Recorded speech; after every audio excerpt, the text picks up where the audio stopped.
Nessa série de meditações no livro de Gálatas, nós estamos compreendendo mais a mensagem que o apóstolo Paulo escreve a esses irmãos judeus novos convertidos que se reuniam nessa província romana, conhecida como Galácia, e que tentavam viver esse evangelho, mas que estavam sendo influenciados por um ensino distorcido de um falso evangelho, por alguns que achavam que ainda precisavam viver debaixo da tradição e da lei mosaica. Versículo 6 do capítulo 1, Paulo continua escrevendo à igreja da Galácia. Estou muito admirado, versículo 6, com vocês, pois estão abandonando tão depressa aquele que os chamou por meio da graça de Cristo e estão aceitando outro evangelho. De forma enérgica, Paulo ataca aqui aqueles que estão tentando viver e desvirtuar esse evangelho, que muitos dos seus adversários estavam anunciando.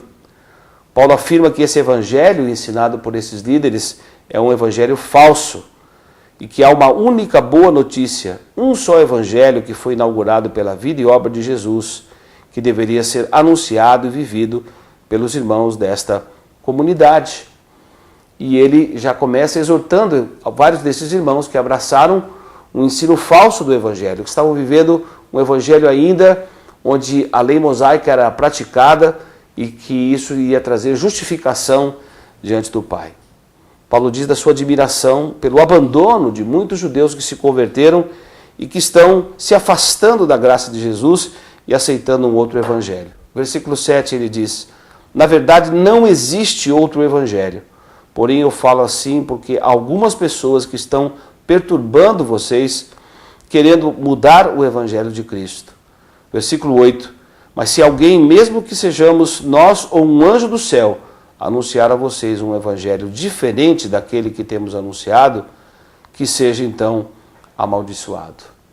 Paulo não autoriza a nenhum homem, a nenhuma mulher, a nenhum líder cristão a desvirtuar a mensagem central do evangelho da salvação pela fé em Cristo Jesus, e somente pela salvação pela fé em Cristo Jesus é que nós seríamos justificados diante do Pai. Versículo 9, pois já dissemos isso antes e repetimos, se alguém anunciar um evangelho diferente daquele que vocês aceitaram, que essa pessoa seja amaldiçoada. A palavra de Paulo é dura.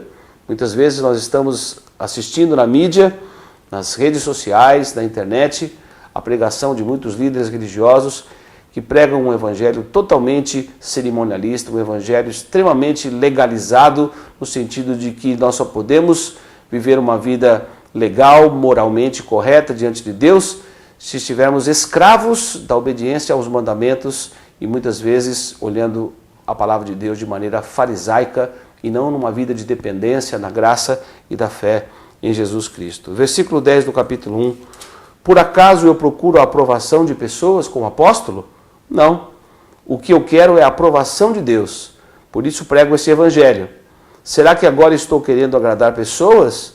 Se eu estivesse, eu não seria servo de Jesus Cristo. Paulo tem consciência dele como apóstolo e como servo de Deus. E sempre que fazemos e agimos de maneira correta e coerente ao ensino do evangelho da palavra de Deus, não de maneira legalista, mas numa total dependência da graça de Deus, todas as vezes que levamos a sério o conteúdo do evangelho, muitas vezes alguns vão nos perseguir, alguns vão nos levar a situação de desconforto e nós não vamos nos sentir muito instalados na realidade onde nós estamos inseridos. Não. Fomos chamados para servir a Deus. Fomos chamados para agradar a Deus, principalmente, e não a homens. E essa é a mensagem que Paulo enfatiza no início dessa carta, aqui até o versículo 10. Que seja assim, que eu e você vivamos como servos de Cristo. E se servimos a Cristo, vamos servir de maneira madura e equilibrada aos homens e ao próximo, mas jamais negando a natureza deste evangelho que nos justifica somente pela fé em Jesus Cristo e não na lei que se tornou infrutífera para nos justificar. Que seja assim, para a glória de Deus, que sejamos servos de Jesus. Deus abençoe ricamente aos irmãos da Comunicação e Missão Cristã. tvcmc.com.br. É o nosso canal para compartilhar o Evangelho do Reino de Deus e o senhorio de Jesus Cristo.